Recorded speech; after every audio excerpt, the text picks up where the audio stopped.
It's so very, very good to be back with you. I want to pick up today with our study of the resurrection of 1 Corinthians chapter 15. A little bit of a reminder. We've been spending a good bit of time on demonstrating that the resurrection of 1 Corinthians 15 would be in fulfillment of several Old Covenant prophecies given to Israel after the flesh, concerning the last days and concerning the resurrection.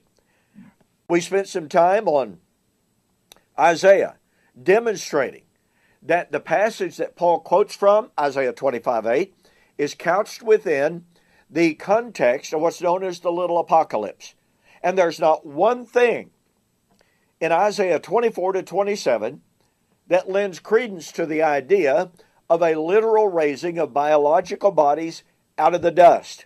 It's highly metaphoric language. It's apocalyptic language. That's why Isaiah 24 to 27 is called the little apocalypse. We have shown that Isaiah 24 to 27 at least three times, places that coming resurrection firmly within the context of the time of the judgment of Old Covenant Israel, the judgment of Old Covenant Israel for shedding innocent blood. Well, Jesus tells us when that would be in Matthew 23. It would be in AD 70. We have likewise examined Hosea chapter 13 and the context of Hosea 13.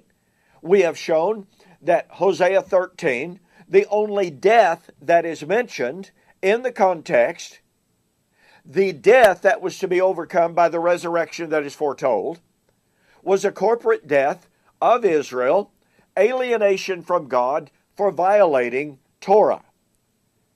Israel was in Adam, just like all mankind. And so here we have depicted the deliverance of from the death of Adam. Well, what was the death of Adam? Alienation from God, not biological death. And we spent a little bit of time on Daniel chapter 12, demonstrating that Daniel chapter 12 lies behind so many of the New Testament passages regarding resurrection. I demonstrated for you the perfect correlation between Daniel chapter 12 and 1 Corinthians chapter 15. There is absolutely no doubt whatsoever that Daniel 12 is one of the sources for Paul's resurrection doctrine in 1 Corinthians 15. Now, what's absolutely amazing and sad to me is that we have people that claim to be the final authority on what preterism is all about. They're former preterists, for crying out loud. Well, on the one hand, they've told us, well, you know, Daniel chapter 12 has nothing to do with the final resurrection of 1 Corinthians 15. Oh, but wait. Then they tell us, yeah, Daniel chapter 12 is very clearly the resurrection of 1 Corinthians 15. Oh, and then they tell us, well, Daniel chapter 12 began to be fulfilled in the personal ministry of Jesus when through the preaching of the gospel people were being delivered from sin. In other words, it's not the resurrection of 1 Corinthians 15 after all. And we are told that Daniel chapter 12 predicted the time of Antiochus Epiphanes. Oh, but wait, verse 2 is a parenthetical insertion into the text of Daniel chapter 12, and it really is, after all, a prediction of the resurrection at the so-called end of time. So those who are espousing that view, in order to avoid the power, the force, and the irrefutable nature of the correlation between Daniel chapter 12 and 1 Corinthians 15, what are they doing? They're telling us they're now adopting what, well, for lack of better terminology, the dispensational gap theory. They tell us that Daniel chapter 12 verse 1, and at that time There shall be great tribulation, such as never been, such the beginning of the foundation of the world, and no, never shall be. And your people who are written in the book shall be delivered. Ah, there we go. So, the great tribulation was in the time of Antiochus Epiphanes.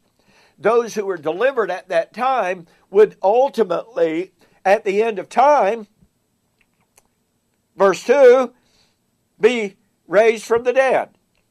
Gap. So there is, in the period, at the end of verse 1, in that little dot, there is a so far 2,500 year gap.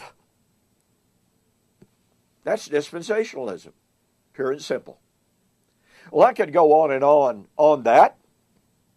But the point of fact is, Daniel chapter 12 is in fact a prediction of the resurrection of 1 Corinthians 15.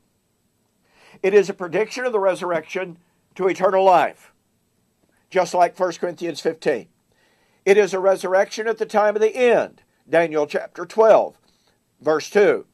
Just like 1 Corinthians 15 was a prediction of the resurrection at the end, 1 Corinthians 15, 21 and following. It is a prediction of the resurrection at the time of the kingdom, just like 1 Corinthians 15, resurrection at the time of the kingdom. It is the resurrection at the time of the end of the old covenant, which was the power of the holy people, just like 1 Corinthians 15 predicted the resurrection when the law, that was the strength of sin, would be overcome. 1 Corinthians 15, 55 and 56. Once again, the parallels are absolutely perfect. And since the resurrection of Daniel chapter 12 would be at the end of Torah, and the resurrection of 1 Corinthians 15 would be when the power of the holy people is completely shattered, guess what? That means the resurrection was in AD 70. On the flip side, we will show how Daniel chapter 12 serves as the foundation for the resurrection doctrine in Revelation. You don't want to miss it, so we'll see you on the flip side.